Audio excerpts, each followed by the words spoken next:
Today we're going to learn about names for special places and things. Some nouns name particular places or things. These are called proper nouns and they begin with a capital letter. Let's look at these examples. I rode a roller coaster at a theme park. This sentence has common nouns. Let's look at how it changes with some proper nouns.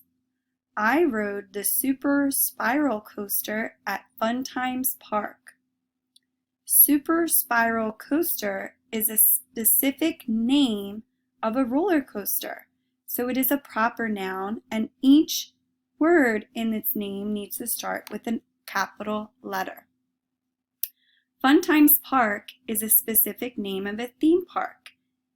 This needs to be capitalized as well because it's a proper noun. Let's look at another example. We hiked into the canyon.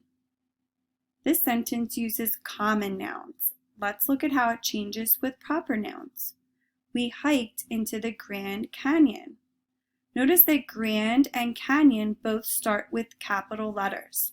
That's because this is a specific name of a canyon and it is a proper noun.